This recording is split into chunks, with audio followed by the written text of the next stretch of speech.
welcome to Health Horizons, the show where we explore inspiring stories of healthcare leaders who are shaping the future of medicine and wellness. I'm Poonam Burde, your host, and today we're diving into the journey of Ernst Pharmacia, one of India's fastest growing pharmaceutical companies. From offering a vast range of products to maintaining strict quality standards, Ernst Pharmacia has built a reputation of trust amongst healthcare professionals and patients alike. So over the next 30 minutes, we'll uncover their story, their mission, and their vision for future. Joining me today is Ernst Pharmacia's CEO and founder, Nikhil Agarwal. Thank you so much for joining us here. Good evening. So let's get started. Welcome to the show. And I want to ask you the very first thing of how this all started. Where did it begin? कहाँ से शुरुआत हुई? कितने साल लगे to become one of the fastest, one of the bigger names to be considered with? And आगे क्या for Ernst Pharmacia? What's your vision like? See, our journey started in 2011 and it didn't really started with finished formulations, what we are into now. It actually started with API business, that is active pharmaceutical ingredient. So we started our journey with the imports of API, and gradually we realized that it is the right time. In 2014, we realized that it is the right time to get into finished formulations. So that's where we ventured this industry, and so in a decade, there's a long way that we have come. There's lots more to do. When you say there is a long way to go, what is it that you're hoping for in the future? What is it in the near future maybe? What is it that you're hoping to do? See, when 11 years back we started this business, we were not really sure that we'll be able, what we are doing right now was never envisioned. So this is what we try to say, that in future also, what we can never actually plan pharmaceutical. We initially started with antibiotics and gastro range of products. So with the trust of doctors and recognition around the country, we realized that it is time to now get into gynecology, cardiology, and diabetics. So that's how we started, and that's how we are growing. So it's an ongoing process. That's what we say. But and you mentioned these different kind of ventures that you have, different kind of sectors that you're venturing in. About 1,800 products, from what I hear, Yes. that you currently have. Yes. So how do you then balance between specializing and broad basing as far as different sectors go, but also ensuring that they're the best in that particular sector? See, each and every segment is important. So earlier, all these general medicines had a very big share. Now these specialized medicines are also, like I said, because of the lifestyle, has become a part of routine medication. So also there are new generation molecules that are coming up. Your body becomes immune to one molecule if it is used for a specific time. And in longer term, newer molecules take new place and older molecules go obsolete. So this is the newer generation development also keeps on happening. Newer molecules also keep on happening. So this is how pharma increases. The portfolio also has increased in this way only. So different segments, and in each segment, there are different generations of molecules that we keep on developing and launching. So that's how the portfolio keeps on increasing, and it will increase more with the passage of time. तो जैसे आप molecules की बात कर रहे थे, तो just to understand layman terms के लिए जिनको फार्मा इंडस्ट्री की लैंग्वेज की जार्गन की इतनी समझ ना हो, तो जैसे हमने कोविड के टाइम पे देखा कि अलग अलग स्ट्रेन्स थी, उन 3 सालों में बहुत सारी ऐसी स्ट्रेन्स थी जो बदले, जैसे हमारी बॉडी उस पर जैसे बॉडी पे इम्पैक्ट हुआ वो बदला. तो व्हेन यू से कि ये मॉलिक्यूल्स हैं, हमारी मेडिसिन चेंज हो रही हैं, is that what you mean कि जैसे हमारी बॉडी रिएक्ट करती है based on how the world changes, how our lifestyle changes, based on that ये सारे changes करने की ज़रूरत पड़ती है? Is that something you work on?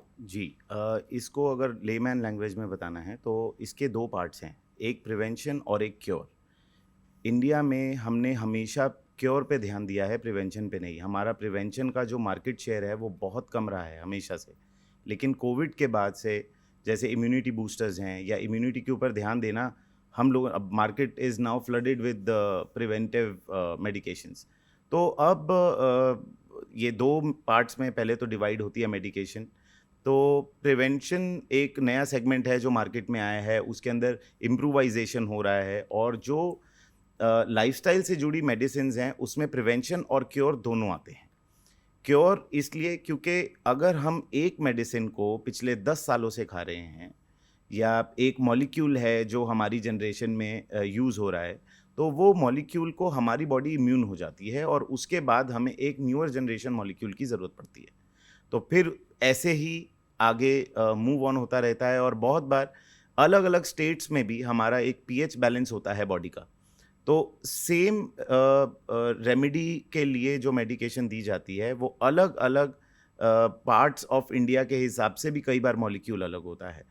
तो आप देखें कि अगर हम सिर्फ गैस्ट्रो की बात करें, एसिडिटी जिसे बोलते हैं हम, उसके प्रोडक्ट्स की बात करें, तो सिर्फ उसको ट्रीट करने के लिए इंडिया में 40 से 50 मॉलिक्यूल हैं। इंडिया में नहीं, मतलब दुनिया में भी 40-50 मॉलिक्यूल सिर्फ और सिर्फ एसिडिटी को ट्रीट करने के लिए आते हैं, क्योंकि उसकी अलग अलग फॉर्म्स होती हैं, अलग अलग जनरेशन्स होती हैं। सो ऐसे ही हेल्थ केयर का जो आप देख रहे हैं, फार्मा का शेयर ऐसे नहीं बढ़ रहा है। और हालांकि बोलते हैं कि फार्मा कैसा चल रहा है, बोलते हैं अच्छा चल रहा है। तो ये एक हम प्राउडली नहीं बोलते हैं, क्योंकि अगर फार्मा अच्छा कर रहा है तो दवाइयाँ ज़्यादा बिक रही हैं। दवाइयाँ ज़्यादा बिक रही हैं मतलब लोग ज़्यादा बीमार पड़ रहे हैं और उन्हें दवाइयों की ज़रूरत पड़ रही है। लेकिन ये ट्रूथ है, जो सच्चाई है उससे भी नहीं हम हट सकते हैं। विद टाइम लाइफस्टाइल जैसे जैसे लोगों का ख़राब होगा, मेडिकेशन की रिक्वायरमेंट वैसी वैसी बढ़ेगी। लेकिन जो लोग कॉन्शियस भी बहुत हो गए हैं हेल्थ को लेकर, उसके लिए प्रिवेंटिव मेडिसिन जो हैं उसका मार्केट शेयर बढ़ रहा है। तो जब आप ये प्रिवेंटिव मेजर्स और प्रिवेंशन और क्योर दोनों सेगमेंट्स की बात करें तो जी। It's a wide variety and wide range of जी, प्रोडक्ट्स जो आप जी, भी केटर करते हैं, और उसमें इतने जल्दी जल्दी अगर बदलाव होते हैं, you need more research, you need more innovation and then eventually कि प्रोडक्ट आए। जी, इस पूरे उसमें जब time is of the essence, जी। उसमें आप क्वालिटी पे कैसे ध्यान देते हैं? How does your organisation ensure कि क्वालिटी कॉम्प्रोमाइज ना हो? बहुत सारे मॉलिक्यूल्स पे जब रिसर्च की जाती है, तो हम प्योरिटी और इम्प्योरिटी दोनों पे ध्यान देते हैं। रिसर्च जो है वो अपने आप में एक बहुत बड़ा प्रोसीजर है, एक लेंदी प्रोसीजर है। तो जब उसकी R&D की जा रिसर्च एंड डेवलपमेंट की जाती है, तो it is a time taking process. But लोगों का जो लाइफस्टाइल है वो ज़्यादा तेज़ी से बदल रहा है। तो डेफिनेटली वो गैप को हम फिल इन कितना भी करने की कोशिश करेंगे, वो गैप हमेशा रहेगा, क्योंकि लाइफस्टाइल ज़्यादा तेज़ी से बढ़ रहा है। और research is the only thing, R&D अकेली एक ऐसी चीज़ है जिसकी वजह से वो गैप विद टाइम ज़्यादा बढ़ रहा है। और इसको अब हेल्थ केयर इंडस्ट्री में बहुत बहुत सी फार्मा कंपनीज़ हैं, तो अलग अलग मॉलिक्यूल्स पे काम होता है, तो वो गैप कहीं ना कहीं फिल करने की कोशिश हर एक फार्मा कंपनी की है कि एट द अर्लीस्ट कोई भी डिसऑर्डर या कोई भी डिजीज़ या कोई भी एक मार्केट में या लोगों के बीच में कोई भी एक बीमारी आती है, कोई डिजीज़ आती है, तो उसका जो सोल्यूशन है वो जल्द से जल्द ढूंढा जाए। पर वो गैप एक हमेशा रहेगा। बट क्वालिटी की अगर बात करें तो देयर आर सर्टेन प्रोटोकॉल्स जो होते हैं, जो WHO के होते हैं या जो हमारे गुड मैन्युफैक्चरिंग प्रैक्टिसेस होते हैं, जो GMP होता है, उसके तहत टू इंश्योर कि आपकी क्वालिटी बनी रहे, एट द सेम टाइम आप ये गैप छोटा कर सके जितना आप कर सको, ये कैसे कर पाएंगे? और how do you tackle that? Indian government बहुत ज़्यादा स्ट्रिक्टली काम कर रही है प्योरिटी और क्वालिटी पे मेडिसिन्स की। पिछले 3 से 4 सालों के अंदर दवाइयों को बनाने के लिए जो मेजर्स हैं, जो प्रोसीजर्स हैं, वो इतने कड़े और स्ट्रिक्ट कर दिए गए हैं कि कोई भी रूल आज ले डाउन होगा तो नेचुरली उसकी लाइन में आने के लिए एक फार्मा कंपनी को 1 से 2 साल लगते हैं। और जब तक आप एक सिस्टम को यूज टू होते हो तो एक नया सिस्टम आ जाता है। तो हमें इनको भी कंप्लाई करना है, रिसर्च एंड डेवलपमेंट में कोई कमी भी नहीं छोड़नी है, क्योंकि हर एक प्रोडक्ट जब बनाया जाता है हमें इसका भी ध्यान रखना होता है कि इसके अगर इफ़ेक्ट्स ये हैं तो साइड इफ़ेक्ट्स क्या हैं। तो अब सर्टिफिकेशन की अगर हम बात करते हैं तो गवर्नमेंट ने लाइक आई सेड कि जो मेजर्स लिए हैं उसमें रिवाइज शेड्यूल M एक आ गया है। पहले WHO था, तो प्लांट्स कुछ नॉन WHO भी थे जो रन कर रहे थे, बट इन लास्ट 1 ईयर इतना उन्होंने प्लांट्स की एक्रीडेशंस की अगर हम बात करें तो रिवाइज शेड्यूल M अप्लाई कर दिया है, which is stricter than WHO। तो और ये काइंड ऑफ मैंडेटरी है अब हर एक प्लांट के लिए। तो ये मेजर्स हैं जो लिए हैं। तो हेल्थ केयर विद टाइम बहुत इम्प्रूव हुआ है और आगे भी होगा, क्योंकि अब नए शेड्यूल्स और नए रूल्स एंड रेगुलेशंस हमारे पास आ रहे हैं कि अब आप इनको फॉलो करें. बट यू नो अफोर्डेबल की जब बात करते हैं, ये जनरल मेंटालिटी होती है कि जो चीज़ शायद सस्ती हो वो शायद उतनी ज़्यादा टिकाऊ या इफेक्टिव या क्वालिटी वाइज अच्छी ना हो. तो टू मेंटेन दैट बैलेंस आपको लगता है वो भी एक चैलेंज है? बहुत बार हमने इस चीज़ पे डिस्कशंस करी हैं. पास्ट 6-7 ईयर्स में तो कॉस्ट को लेकर बहुत ज़्यादा एक सब्जेक्ट बना है कि मेडिसिन की एक बनने की कॉस्ट ये है, लेकिन ये पेशेंट तक कितने में जाती हैं. आप देखें कि मेडिसिन में सबसे पहले एक इन्वेंशन होती है, उसके बाद उसकी रिसर्च होती है. फाइनली जब प्रोडक्ट्स की रिसर्च के बाद इतना पैसा खर्चने के बाद अगर वो कमर्शियल करने के लिए रेडी है, उसके बाद उसकी अवेयरनेस आती है. डॉक्टर्स को जब पता चलता है कि हाँ इस तरीके का कोई नया मॉलिक्यूल आया है, तो उसकी जो अवेयरनेस है उसकी कॉस्ट फार्मा कंपनी कहाँ से रिकवर करती है? वो नेचुरली मार्केट से ही रिकवर होगी. तो after 4-5 years when you realise that you have recovered the cost, that is where when affordability comes. और तभी हमें अफोर्डेबिलिटी के बारे में बात करनी चाहिए. So as far as Ernst Pharmacia goes, research and technology की, रिसर्च एंड डेवलपमेंट की हमने बात की, इनोवेशन, टेक इनोवेशन की भी मैं बात करना चाहूँगी. वो आप कैसे देखते हैं as far as your organisation goes? कैसे आप इम्प्लीमेंट इधर कर चुके हैं या करना चाहेंगे? Something that's in the pipeline that if you want to talk about. ये एक मार्केटिंग मॉडल है जो ग्रेजुअली स्विच हो रहा है. पहले 1-on-1 मार्केटिंग होती थी, जिसे हम टेली मार्केटिंग और मार्केटिंग बाय विजिटिंग डॉक्टर्स और बहुत सी इस देखिए वो आज भी एक एसेंस है फार्मास्यूटिकल का, वो कभी ख़त्म नहीं होगा. लेकिन और बिजनेसेस की तरह फार्मा में भी जो टेक्नोलॉजी है या डिजिटल प्लेटफॉर्म है, ये डेफिनेटली टेक ओवर कर रहा है. जो मॉलिक्यूल्स हैं, विद टाइम इतने सारे नए मॉलिक्यूल्स और इतने चेंजेस जो मेडिसिन्स में आते हैं. बहुत बार प्रोडक्ट्स की MRPs होती हैं जो DPCO में प्राइस कंट्रोल में आ जाती हैं. तो ये सारी इन्फॉर्मेशन आप देखें कि पूरे साल में अगर हम वर्किंग डेज कैलकुलेट करें, तो अगर हम संडेज़ निकाल दें और पब्लिक हॉलीडेज़ निकाल दें तो 350 दिन होते हैं जो वर्किंग डेज़ होते हैं. बट इसका ये मतलब नहीं है कि आप रोज़ भी एक इन्फॉर्मेशन शेयर करते हैं तो 350 दिन में आप 350 इन्फॉर्मेशन ही शेयर कर सकते हैं. तो अगर आप डिजिटल मीडिया की हेल्प नहीं लेते हैं तो आप अपनी इन्फॉर्मेशन लोगों तक नहीं पहुंचा सकते. आप पर्सनली इस इंफॉर्मेशन को डॉक्टर्स तक पहुंचाना या आपके पार्टनर्स तक पहुंचाना पॉसिबल नहीं है. तो डिजिटल मीडिया जैसे इतना तेज़ी से इवॉल्व हो रहा है वर्ल्ड और सारी चीज़ें, सारी इंडस्ट्रीज़, तो डिजिटल मीडिया तो उसके लिए मतलब उस पर डिपेंडेंसी है ही. और आगे आते हुए टाइम के अब पिछले 3 साल पहले हमारी जो डिपेंडेबिलिटी थी टेक्नोलॉजी पे वो कंपैरेटिवली कम थी. अब ईयर बाय ईयर वो बढ़ती जा रही है और आई थिंक इसमें कुछ हार्म भी नहीं है. टेक्नोलॉजी ऑफ कोर्स एडवांस होगी, समय के साथ हमको भी बढ़ना चाहिए. जी बिल्कुल. ऐसा कुछ आपके मन में है, आपका विजन हो या आपका मैं कहूँ ड्रीम प्रोजेक्ट हो, ऐसा कुछ है जो आप शायद आज नहीं, कल नहीं, 10 साल बाद, होपफुली 5 साल बाद ऐसा कुछ करना चाहें? हमारी एस्पिरेशंस और ड्रीम्स सिर्फ और सिर्फ अच्छी दवाइयाँ बनाने की हैं और जब सही समय आए उसको अफोर्डेबल बनाने की है, ताकि डिजिटल मार्केटिंग से हमारा मकसद सिर्फ और सिर्फ ये है कि हम लोगों तक मेडिसिन्स शॉर्टर टाइम में और सही टाइम में पहुंचा सकें और सारी की सारी मेडिसिन्स पहुंचा सकें. सिर्फ जनरल मॉलिक्यूल्स नहीं, कोई भी मॉलिक्यूल की अवेलेबिलिटी हर एक कॉर्नर में होनी चाहिए. यही हमारा मोटिव है. कोई और मार्केट्स आप डाइवर्सिफाई करना चाहें, जो मार्केट्स आपको लग रहा है कि अभी आप टैप नहीं कर पाए, जो markets that you may be looking at?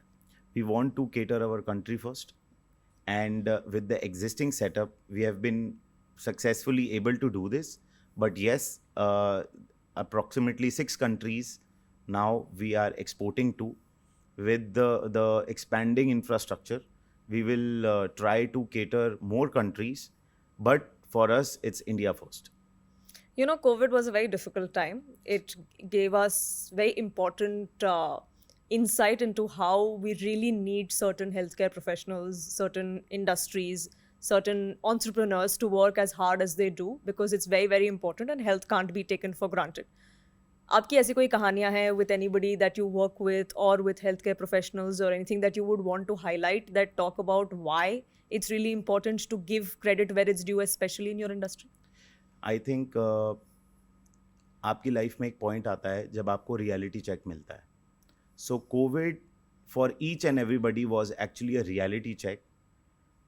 So as far as health care is concern, आप कहीं ना कहीं सेटल्ड फील नहीं करते हो जब आपको लगता है कि there is something that you can do. But dispatch was a very big challenge those days, and उस चैलेंज को फाइट करके हम कंफर्टेबल भी फील नहीं करते थे कि अब कैसे है कि मेडिसिन को पहुंचाया जाए. But lockdown was a commercially ठीक है, बहुत लोगों ने सफ़र किया है, लेकिन अगर हम लोगों की बात करें उनके लिए कहीं ना कहीं ये डिसीजन बहुत अच्छा प्रूव हुआ है. और उस टाइम पे हमने ये चीज़ हमें देखने को मिली कि हम जितने भी कॉम्पिटिटर्स हैं हेल्थ केयर इंडस्ट्री में, जितनी भी फार्मा कंपनीज़ हैं, कोविड को सब लोगों ने मिल के फाइट किया. और वो भी एक रियलिटी चेक था कि ठीक है, फील्ड में सारे कॉम्पिटिटर्स हैं, बट जहाँ पे हमें एक कॉमन चैलेंज को फेस करना है वहाँ पे सब एक भी हो जाते हैं. तो ये भी एक रियलिटी चेक था जो पॉजिटिव साइड था. But yes, this is what we faced, and this is what our experience has been. Is this a general experience that you had, or is this something that you had necessarily at Ernst Pharmacia, और या Ernst के वहाँ आपके कोई ऐसे कोई जानकार थे जिनकी बात आप शायद शेयर करना चाहें या जिनकी कहानी आप शेयर करना चाहें? Anything you would want to tell us about? Yes, with the time, मैं इसी जो मैंने अभी बात बताई, मैं उसी के एक्सटेंशन में एक बात बोलना चाहता हूँ कि देखिए, वर्ल्ड क्या है कि विद टाइम हमें लग रहा था कि सब चीज़ें बहुत कमर्शियल हो रही हैं, लेकिन जब 2020, 21, 22 में ज़रूरत पड़ी तो जितने भी हेल्थ केयर प्रोफेशनल्स हैं, मैं सिर्फ फार्मा कंपनीज़ की नहीं, मैं डॉक्टर्स की सबकी बात कर रहा हूँ, तो जो उनकी डेडिकेशन थी और स्टोरीज़ अगर मैं शेयर करूँगा तो वो एंडलेस हैं. आई थिंक किसी एक जन की स्टोरी शेयर करना थोड़ा सा अनफेयर होगा. मैं आपको बता नहीं सकता हूँ कि मेरे पास एंड नंबर ऑफ स्टोरीज़ हैं कि सब लोगों ने अपनी लाइफ रिस्क पे डाल के लोगों को केटर किया है. वो सेल्फलेसनेस जो दिखी है, उसके लिए कोई भी एक नाम लेना, ये सिर्फ मैं अपनी फार्मा कंपनी की बात नहीं कर रहा हूँ, मैं जितनी भी बड़ी फार्मा कंपनीज़ हैं उनकी भी रिस्पेक्ट करता हूँ इस चीज़ के लिए. हमने जो भी चीज़ करी, मैं अगर बोलूँ कि ये हम ही थे, नहीं, ऐसा नहीं था. सारी फार्मा कंपनीज, सारे हेल्थ केयर प्रोफेशनल जो थे, वो they were always on their toes, like मतलब, and they were running to serve people. So yes, this Covid gave us big positivity, और आई थिंक इसी पॉजिटिविटी के साथ हम आगे बढ़ रहे हैं.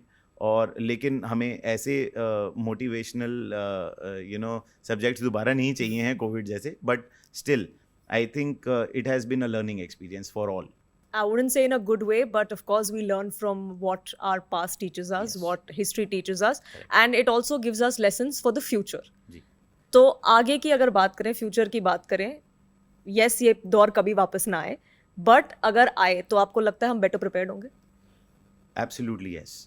कोई भी चीज़ जब पहली बार आती है तो हम हमेशा लेस प्रिपेयर्ड होते हैं, लेकिन अगर आप देखें तो इंडिया ने वैक्सीन बाकी कंट्रीज़ के मुकाबले जिस पेस पे तैयार की है विद लोगों ने, बट आई थिंक हमारे लोगों से मैं एक रिक्वेस्ट या एक अपील ज़रूर करना चाहता हूँ. They need to learn to trust their own country. हमें ये लगता है कि अगर कोई चीज़ बाहर की है तो वो ज़्यादा रिलायबल है. ऐसा नहीं है. आप हेल्थ केयर में ऐसा नहीं बोल सकते हैं. अगर हम डॉक्टर्स की बात करें या फार्मा कंपनीज़ की बात करें, इन्वेंशन में, डेवलपमेंट में इंडिया बहुत आगे है. कुछ रॉ मटेरियल्स या APIs ऐसे ज़रूर हैं जिनमें हमारी डिपेंडेबिलिटी बाहर की कंट्रीज़ में ज़्यादा है, बट उसके लिए भी गवर्नमेंट ने सब्सिडीज़ ऑफ़र करी हैं, और पॉसिबली उसमें भी हम सक्सेस अचीव करेंगे और इम्प्रूवाइज करेंगे in coming time. I think that is where the challenge is now. As far as finished formulation is concerned, India is the biggest producer of medicines, one of the biggest countries जो सिर्फ India को ही नहीं, बाहर की countries को भी cater कर सकता है. तो इसके अंदर हम डेफिनेटली बहुत अच्छे तरीके से प्रिपेयर्ड हैं. सारी जितनी भी मैन्युफैक्चरिंग फैसिलिटी है वो अपग्रेड कर दी गई हैं. तो हम बहुत बेहतर तरीके से प्रिपेयर्ड हैं, और कोविड में लोग प्रिपेयर्ड नहीं थे, तब भी उन्होंने बहुत छोटे स्पैन के अंदर वैक्सीन को डेवलप किया और हेल्थ केयर को केटर किया है। तो जाहिर सी बात है, अब जब आगे कोई ऐसा चैलेंज आएगा तो हम मच बेटर तरीके से प्रिपेयर्ड है। अर्न्स्ट फार्मेसिया की बात करें तो आप अगले 5 साल में कहाँ देखते हैं अपने आप को, अपने कंपनी को, अपने साथ के कॉलीग्स को? अगर मैं कहूँ कि 5 साल बाद आपको लगता है कि हम इस शिखर पे पहुँच जाएंगे, तो क्या शिखर होगा? हर एक बिजनेस की एक्सपेक्टेशन होती है कि हम टाइम के साथ बढ़ें, हमारी फिगर्स बढ़ें और सेल्स बढ़ें। लेकिन like I said before, pharmaceutical industry में, हेल्थ केयर में ऐसा बोलना थोड़ा सा अच्छा नहीं लगता। But again I will correct my self कि रियलिटी की अगर बात करें तो बेस्ड ऑन दैट हम अपनी फिगर्स के अंदर अगले 10 सालों के अंदर एक ज़ीरो तो और जोड़ ही लेंगे, और हो सकता है वो अगले 5 सालों में हो जाए। और मॉलिक्यूल्स बढ़ते रहेंगे, फिगर्स बढ़ती रहेंगी, सेल्स बढ़ती रहेंगी, हमारी कवरेज बढ़ती रहेगी। तो yes, business will also grow, so will we. And good luck to you for that. It has Thank you. been a pleasure speaking with you. Thank you so much for sharing your story, the story of Ernst Pharmacia, with us here today. It's clear that your commitment to quality, to technology, to innovation, to timely service, to changing with the times, as important as it is, going to make that difference in healthcare. And for our viewers, if you'd like to learn more, you can visit Ernst Pharmacia's official website or download their mobile app. The app gives you access to product catalogs, new launches, visuals, and even exclusive promotions, all at your fingertips. This has been Health Horizons. I'm Poonam Burde, and I hope you enjoyed today's conversation. Until next time, stay healthy, stay curious, and keep exploring the future of healthcare.